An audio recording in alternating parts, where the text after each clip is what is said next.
السلام علیکم ورحمۃ اللہ وبرکاتہ۔ امید کرتے ہیں کہ آپ تمام خیر و عافیت کے ساتھ ہوں گے۔ میرے عزیز ساتھیوں، نماز کا مقام اسلام میں ایسا ہی ہے جیسے کہ انسان کے لیے سر کا ہونا ضروری ہے۔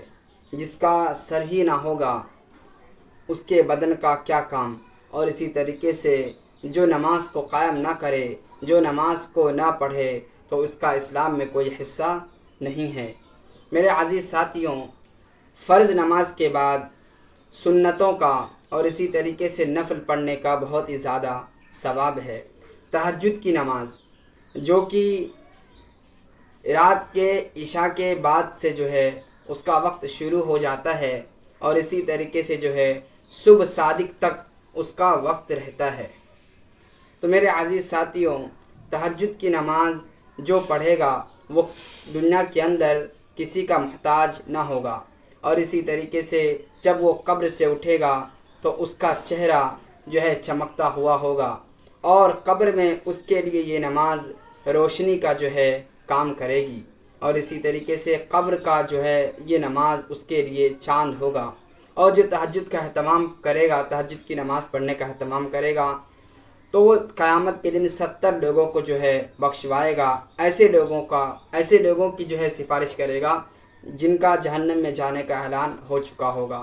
اور اسی طریقے سے جو تہجد کی نماز پڑھے گا تو اس پر جہنم کی آگ حرام کر دی ہے اللہ سبحانہ و تعالی نے، اور جنت کو اس کے لیے واجب کر دیا ہے۔ تو ہم کیا کریں؟ سحر کے وقت ماشاءاللہ اٹھتے ہی ہے 2 رکعت یا 4 رکعت یا جتنی طاقت ہو اس کے بقدر جو ہے تہجد کی نماز پڑھنے کا اہتمام کرے۔ اسی طریقے سے اشراق کی نماز ہے۔ اشراق کی نماز فجر نماز کے بعد جو ہے تلاوت میں بیٹھے رہے، جب مکروہ وقت ختم ہو جائے تو اس وقت جو ہے 4 رکعت پڑھے تو اسے ایک حج اور ایک عمرہ کرنے کا جو ہے ثواب ملے گا۔ تو ماشاءاللہ رمضان مبارک کے اندر ہم جو ہے مسجدوں سے جڑ جاتے ہیں اور مسجدوں میں ہمارا آنا جانا لگا رہتا ہے۔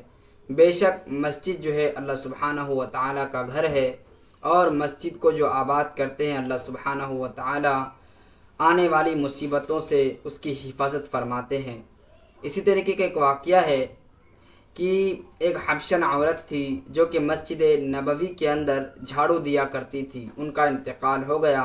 صحابہ کرام رضی اللہ عنہم اجمعین نے پیارے آقا صلی اللہ علیہ وسلم کو اس کی خبر نہیں دی کہ کہیں آپ علیہ الصلاۃ والسلام کو جو ہے تکلیف نہ ہو، لہٰذا صحابہ کہتے ہیں کہ ان کو ہم نے جنت میں دیکھا۔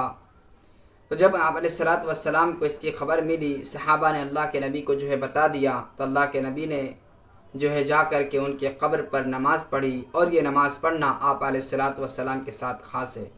اسی طریقے سے مسجد نبوی کے اندر پہلے روشنی کا انتظام نہیں تھا، تو ایک شخص نے روشنی کا انتظام کیا، تو اللہ کے نبی نے فرمایا اور ان کو دعا دی کہ اللہ جس نے تیرے گھر کو روشن کیا تو بھی اس کے قبر کو روشن کر دے۔ تو میرے دوستو، ہمیں کیا کرنا چاہیے؟ ہمیں جو ہے مسجدوں کو صاف رکھنے کا اہتمام کرنا چاہیے، ان کے آبادی کی فکر کرنی چاہیے۔ اللہ سبحانہ و تعالی عمل کی توفیق دے۔